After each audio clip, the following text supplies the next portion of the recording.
good afternoon on this sunny but cool afternoon in fall in Ontario on October the 28th.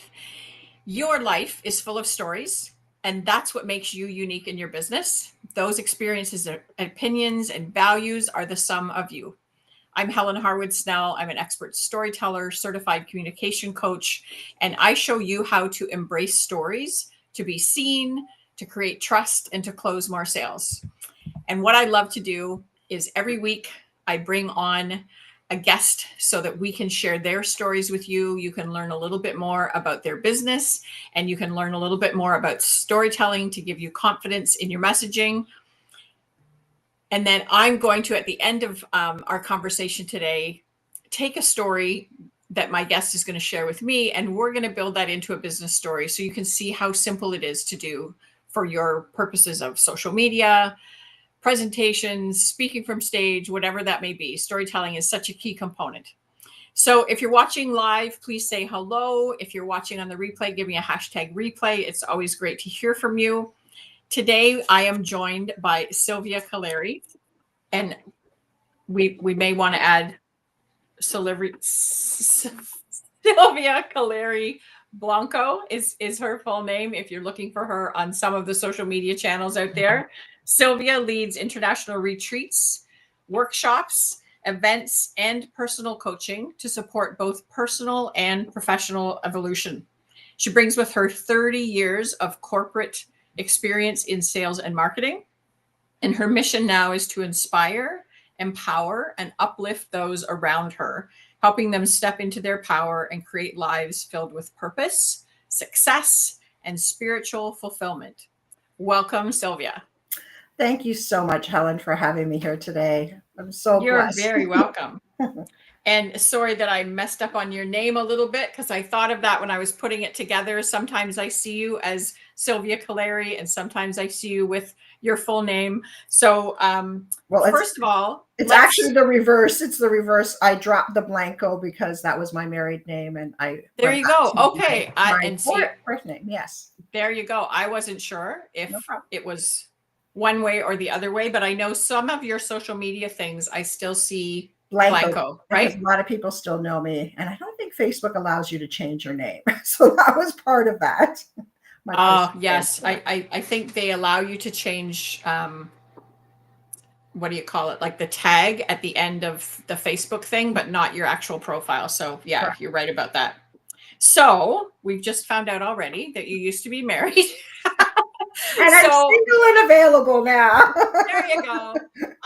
I always love to start in these interviews with some of the things we often don't think as entrepreneurs, who we are behind the business. So tell us more about Sylvia. Tell us about values. Tell us about what makes you tick, what you do when you're not working. Give us a few of those details. Okay. Well, first and foremost, I'm a child of God. My faith is very important to me. I am a mother of two amazing sons.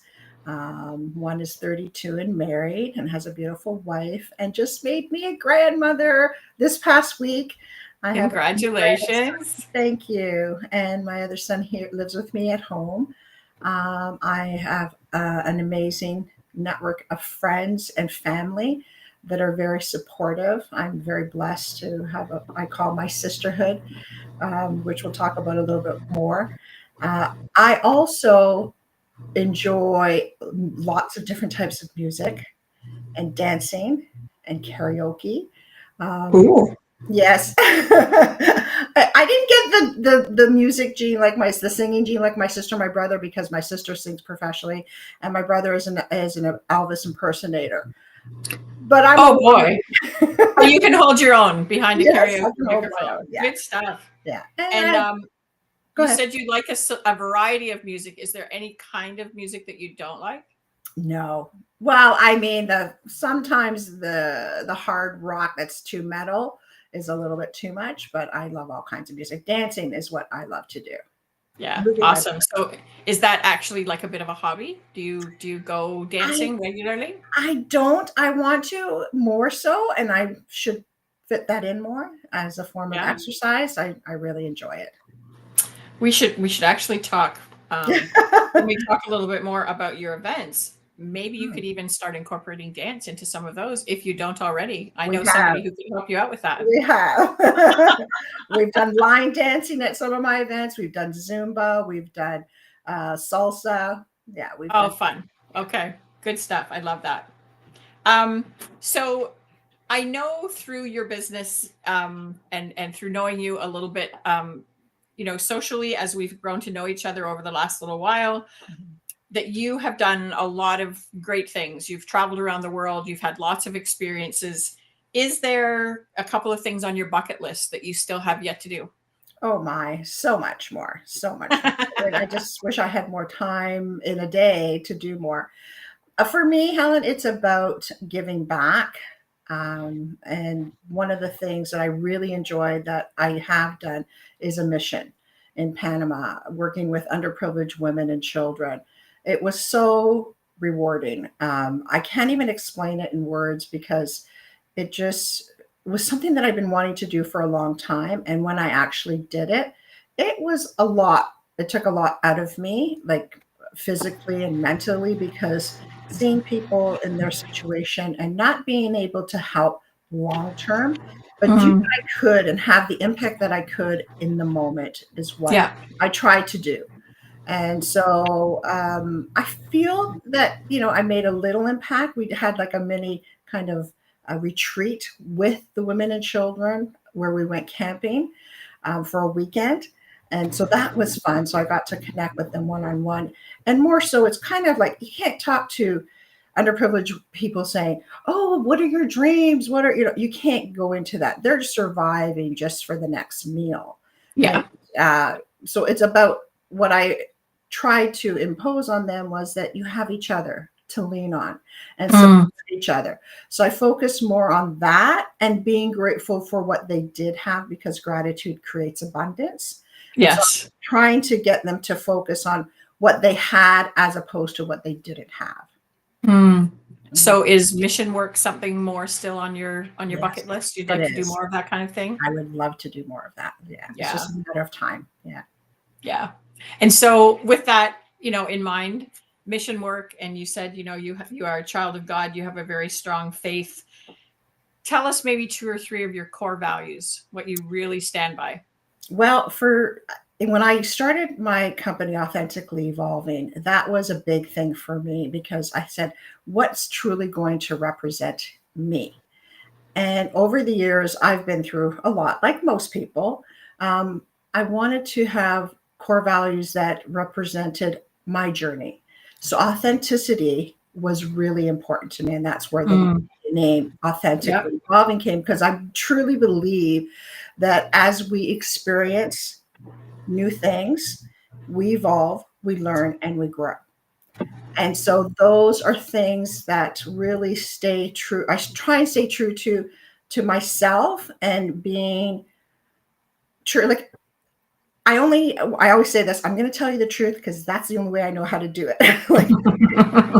Like you may not like it, you might not want to hear it, but I can only speak the truth. Mm. So that's where I always stay true to being authentic and being Right. truly me. Awesome. And along with that authenticity, is there any other value that you stand pretty firm on? Yeah, loyalty. I'm a very loyal person, and loyalty in friendships, in relationships, in supporting others. So, and I'm very inclusive when it comes to loyalty. So Mhm. I always look at the person who's sitting in the corner, especially at a workshop or at a retreat, who's very quiet, and try and include them in what's going on so that they're not feeling left out. So um, Mm. I really enjoy bringing people out of their shell. Yeah.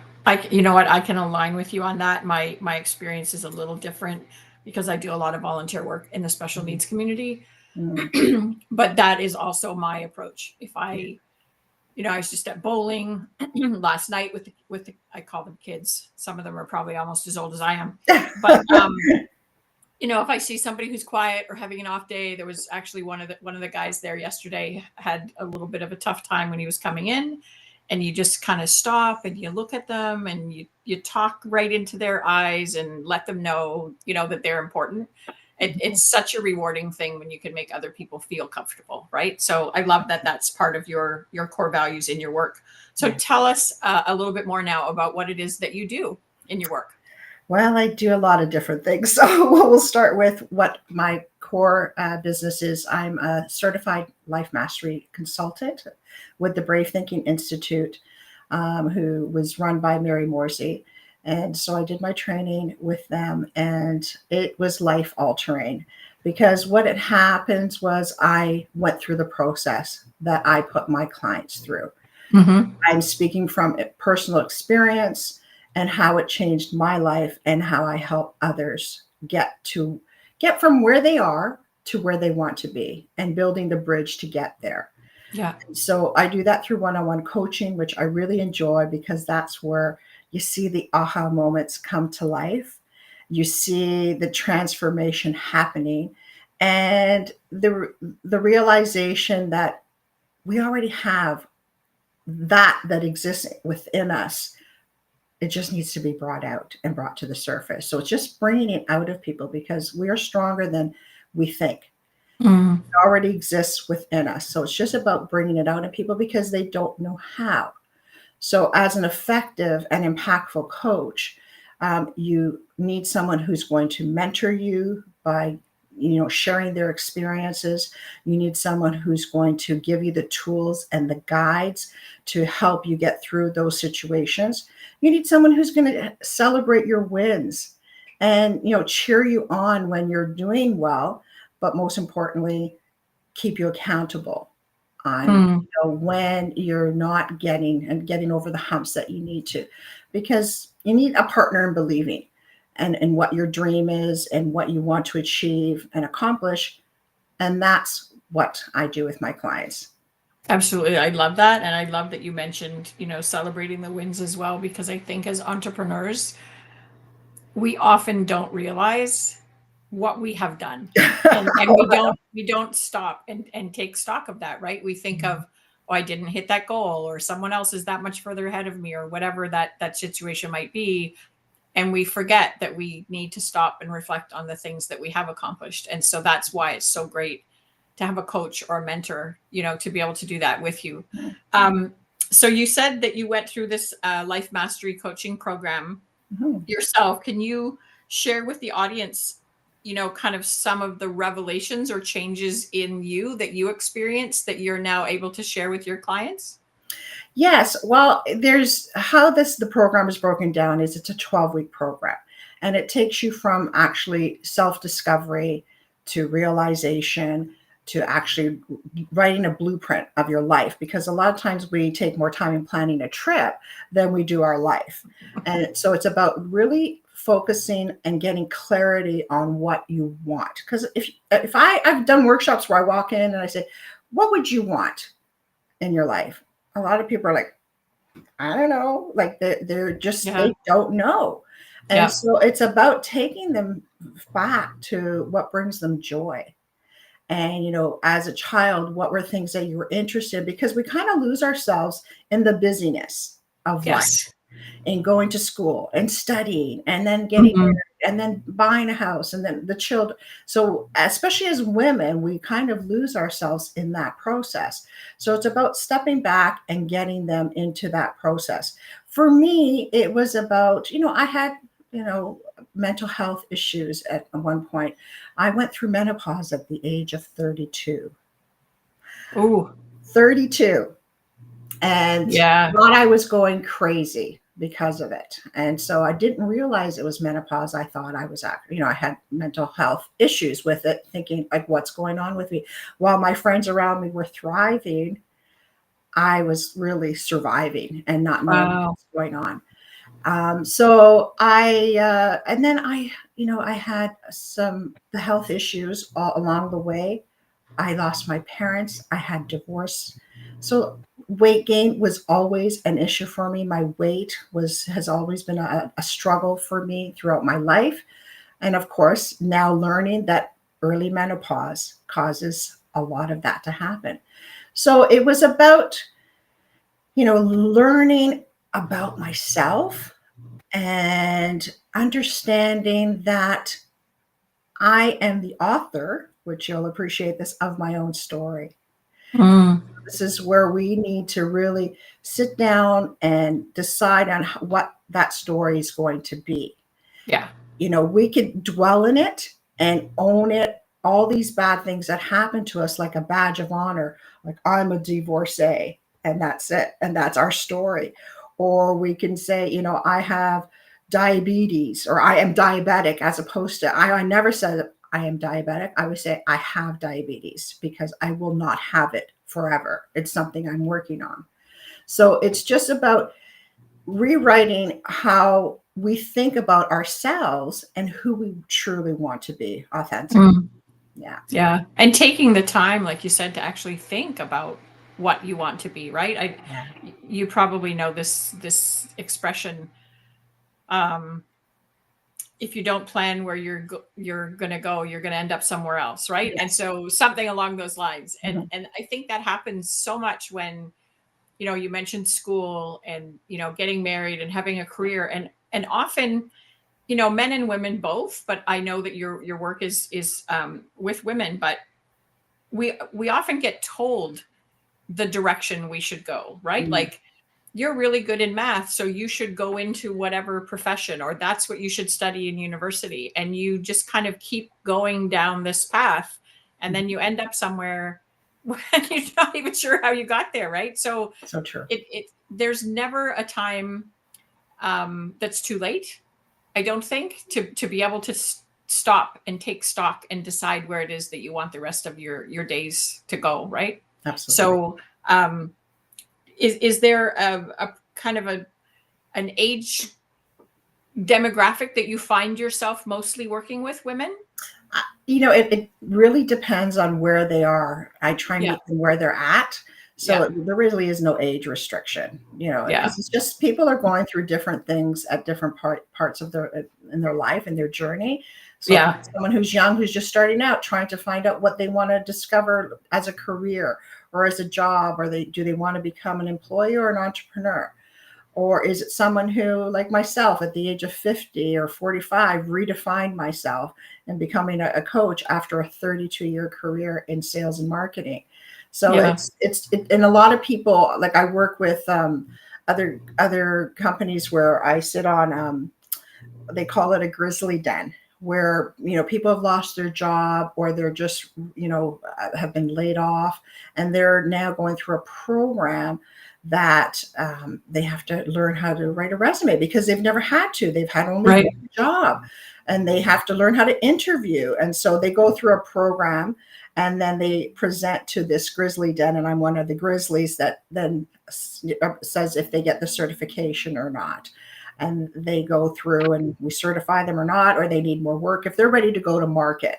And so it really depends on how where they're at in their life. Mhm. Yeah. Yeah. That's good. And so you mentioned your background, 30 years in corporate. So tell tell the audience how that lends itself to the work that you're doing now. How have you brought all of that experience into your coaching career? Yeah. So it was my one and only job. So I worked at the Yellow Pages, and I started at the age of 19. And so when I started working there, the training there was phenomenal. We had the top-notch training, 6 weeks worth of training, like very intense. And I had the privilege of meeting small to medium businesses, and eventually corporate, large companies which had franchisees and franchisors, where I got to meet with them and make proposals to them and listen. So the most effective salespeople are not people who speak; it's the ones who listen.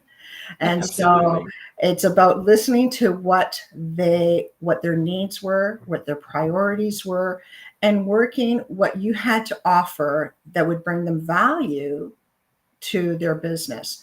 And so I really got a widespread of experience of different types of industries. So it wasn't just one industry. So I could be Mm. walking into a beauty salon one day, and then Mhm. a factory into another day, or an automobile dealer another day. So I got to really get a widespread of experience from different types of industries, which really helped And so, it's, you have to have a thick skin when you're in sales, because you have to be able to, accept no's and refusals very often. And that kind of helped me in developing my skills in listening, of course, to people, and listening to what their needs, and then understanding where they're coming from. Because again, if you're not authentic and genuine and coming to the table with listening with intent and with like an open mind because behind every story there's a real person, and you have to really listen to what they're going through, and, Yeah. and bring value. And it might not be the right fit, so not everything is a right match or a right fit, but you try your Mm. best in that situation. Yeah. And that's actually really an important part, when we think of the sales process. Mhm. There's a lot of, you know, um, training, I'm going to say, that's very much push, push, push, sell, sell, sell. That's something that I'm very, reticent about as well, because I do think you need to understand that you're not for everybody. Not everybody's your client, not everybody's my client, That's not right. everybody's the Yellow Pages client. But you don't know that, and unless you do listen, right? You That's you right. really do need to listen to the needs of the person, and then what you're selling them is actually solving a problem as opposed to getting them to spend money, right? It's a very, very different approach. Yeah. And so how do you kind of bring that kind of mentality, that capacity that you have for listening and helping people move towards the sale, let's say, in that process? How do you bring that into your coaching business? So it's a consultative approach where you're not selling, you're actually allowing them to purchase. Mm, So if you look at it from that perspective, you're sharing, they're sharing what they need.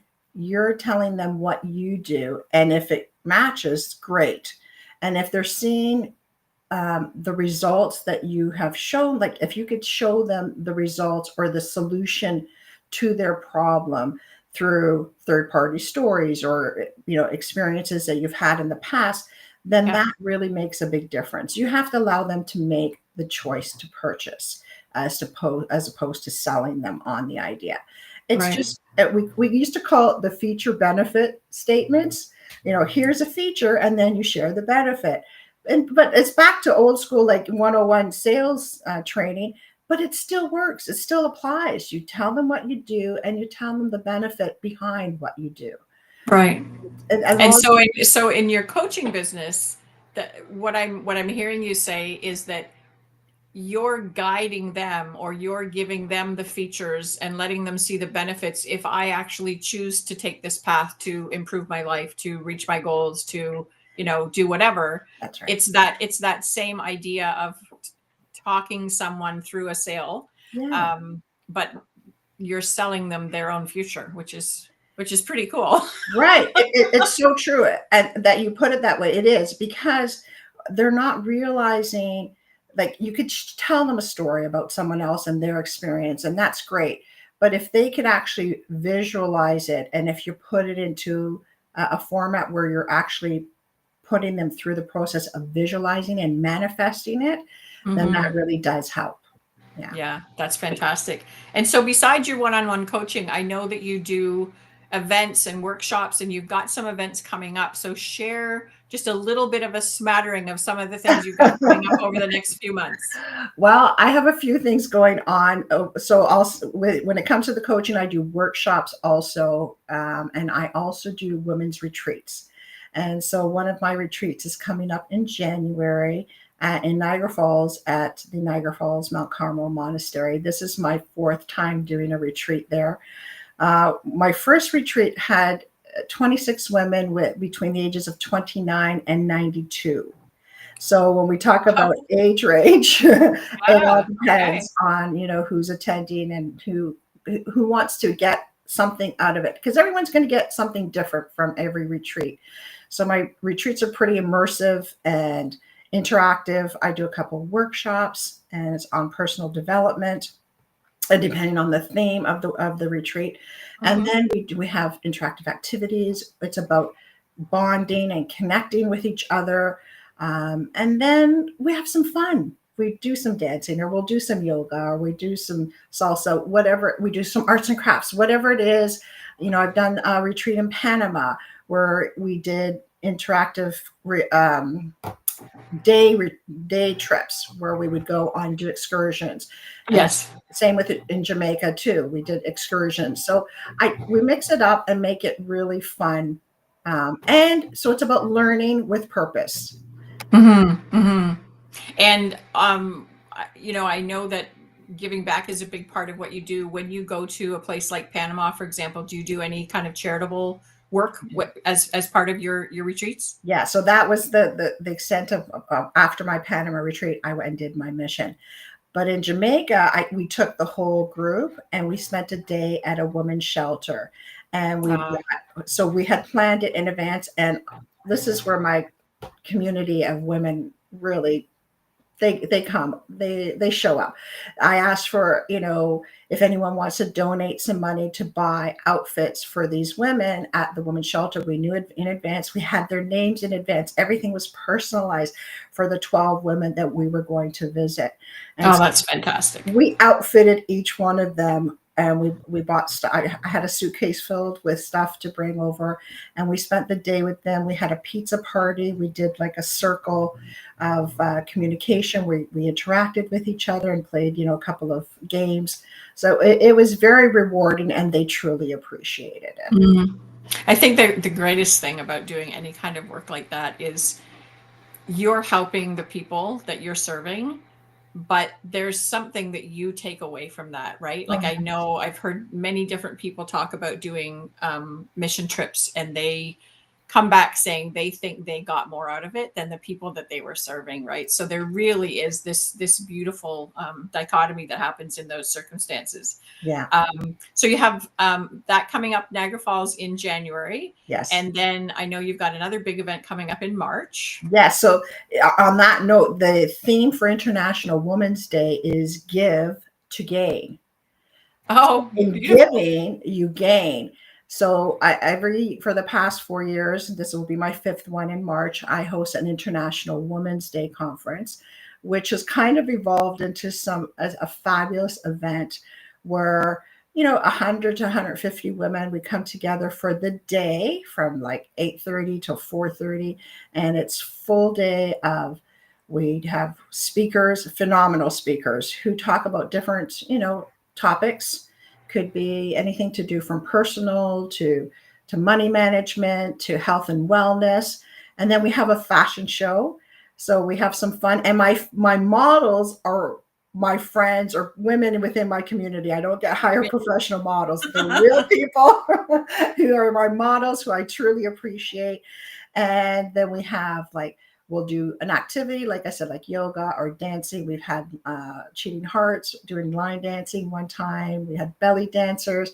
And then we have a vendor village where, there's a lot of vendors. You could buy products and there's lunch included. It's just a great day. And you come in your leggings and a t-shirt because we want you to be comfortable for the day.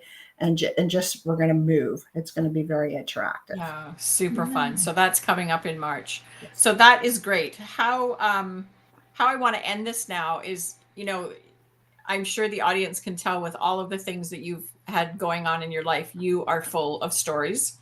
And so I would love to show the audience how a story can bring some of these elements that we've talked about your past experience, your business life, your personal life, all together to make deeper connections with clients. So kind of tell me the first story that pops into your head, and we're going to make that into a business story. Okay. All right. Well, the first thing that pops into my head is the birth of my grandson, Tiago, who is just born on October 15th. He is, when you say, everyone tells you, oh, wait till you become a grandmother. You're going to love it. This little 7-pound body has changed my life. I found the love of my life. He's adorable. I've been spending a lot of time with him, helping out while my daughter-in-law, recovers from her cesarean. And I just looking into his eyes and him looking back at you it's such an incredible feeling. Oh, that's amazing. So I'm going to take that. that beautiful little story. And again, congratulations on that to you and your family. I'm going to take that little story of your grandson and we're going to turn that into a story that you can use in your business. And so I would love to share, something along the idea of maybe you could talk about this at an upcoming event that you got, a workshop or a conference, or maybe it could be a social media post, but talking about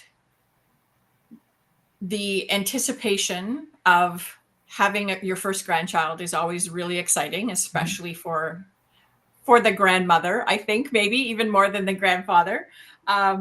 There's this anticipation and this buildup, and there's nothing that can even prepare you for the feeling when you look into those eyes, when you actually see that child. And that is exactly what can happen in your life when you have this anticipation, or you have this trajectory of where you think your life is going to go, and then suddenly something can happen that really changes that and really lets you open up your eyes and see things with a whole brand new light. And that is one of the things that I can help guide you through with my coaching program. So Love that's that, just Helen. I'm glad this is being recorded. So that's awesome. I'm glad that that yeah. resonates with you, and I hope that resonates with the listeners as well. These are just little examples I'd love to share with how, having a grandbaby, of course, is not an everyday occurrence, but you can always find something that connects that to your business so that you can add that to a conversation.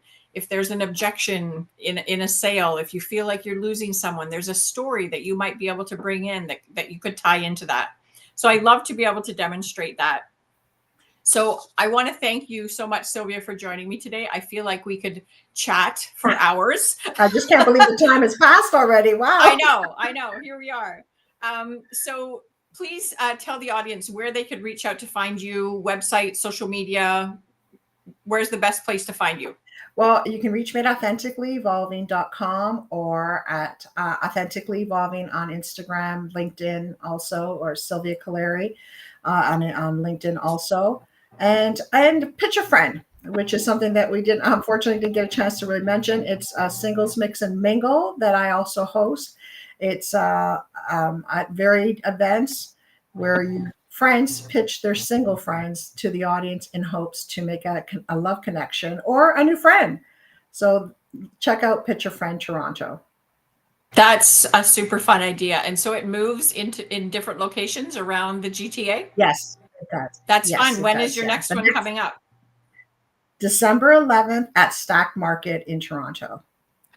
Perfect timing. So you can take that person home at Christmas. Yeah, that's right. So you don't have to show up one more time without a date. Alone. It's Yes, really exactly. fun. That's a great idea. So Yeah. again, that's called Pitch a Friend. Yes, Toronto. Pitch a Friend Toronto. Yes. Okay. And is that your creation, or is that kind of part No, of another network? it's actually a franchise that I purchased in February. It's been in the States since 2022. It was developed and started from a woman who was working at a winery and wanted to bring people back in person during COVID. And so it was a fun way for people to come in, meet new people, mix and mingle. It's such a celebration of friendship. You have people boasting up their friends, I love that idea. hearing stories about them. It's a lot of fun. Yeah. Oh, that's super fun. Yeah. Well, thank you so much, Sylvia, for joining me today. As I said, I feel like we could chat for a long time. You're a very easy person to talk with, but I do thank you for joining me. I encourage the audience to reach out, find out more about Pitch a Friend, about Sylvia's upcoming workshops, retreats, or even her one-to-one coaching, if that's something that you feel like you, or maybe you want to refer a friend to find out a little bit more about. And really keep in mind that stories do create these meaningful connections with your audience. We all hear about that know, like, and trust factor. Stories are the perfect way to do that when you're networking, when you're posting things on social media. And there's actually science-backed data that shows that there's a neural pathway that connects the storyteller to the listener. So more than that, stories allow you to be authentic. And that's something that, Sylvia mentioned. It is part of the name of her business, Authentically Evolving. Authenticity is so important in business. So if you can show up with this purposeful message that is authentic to you, no one else is going to be able to do the same thing. So it's a great way to stand out online, on stage, or maybe even in a book that you're thinking about writing. So reach out to learn more about how storytelling can help change your success in business. Download a free story bio guided workshop. If you like, you can find the link in my bio. And I hope to see you here on Tuesday Tales again next week. Thank you so much, Helen, for having me. Thank you. Bye, everyone.